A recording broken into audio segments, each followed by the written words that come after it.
Mr. Speaker, while the Prime Minister was once again doing push-ups for the cameras yesterday, his Finance Minister was doing some of his own verbal gymnastics back here. He was trying to explain how a healthy Conservative surplus turned into a Liberal deficit. It turns out that we are just stuck on this whole balanced budget thing. And he's right, Mr. Speaker, and we're proud of it.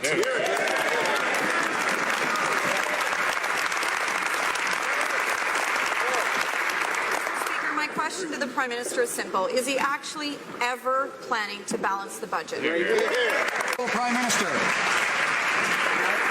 I thank the member opposite for bringing up an opportunity for me to talk about the Invictus Games and the extraordinary work this government is doing to support veterans, to ensure that there is an opportunity for all Canadians to cheer on the extraordinary valor, courage and strength of Canadian veterans. But obviously, on the issue of economic growth, we made it very clear during the election campaign that we're going to be investing in communities, we're going to be putting more money in the pockets of the middle class and those working hard to join it, because fiscal responsibility and indeed balanced budgets are important. The Honourable Leader of the Opposition. Well, Mr. Speaker, we've all heard of March Madness. Here's what the Liberals did in March by their own budget numbers. They took the $7.5 billion surplus we left them, spent every dime of it, and then spent another $5 billion on top of that in 1 month. It's reckless, it's irresponsible, and every Canadian is going to have to pay it back. Does the Prime Minister understand that it's actually not his money to spend? It belongs to hard-working Canadians. Prime Minister. Is it reckless and irresponsible to be lowering taxes for the middle class while raising them on the wealthiest 1%?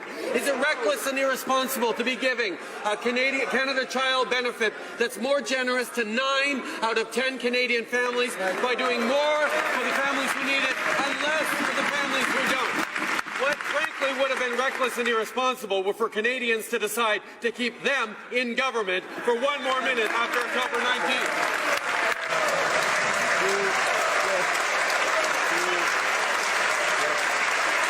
Honourable Leader of the Opposition. Right. Let's just skip to the push-ups. Mr. Speaker,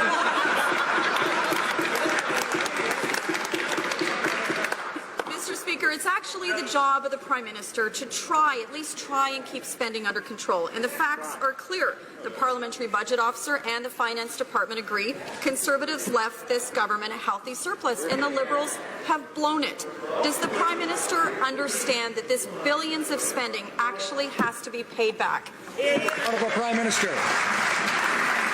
I'm pleased that the member opposite now has discovered what apparently she thinks the job of the Prime Minister is, because the previous Prime Minister added $160 billion to Canada's debt with very little to show for it. Indeed, for 10 years we had lower economic growth than Canadians needed to have. We had underinvestment in our infrastructure, in our communities, in public transit. That is why this government is committed to making the investments in our communities that Canadians so desperately need, that businesses so desperately need, and putting more money into the pockets of the middle class and those working hard to join it. That's the job of the...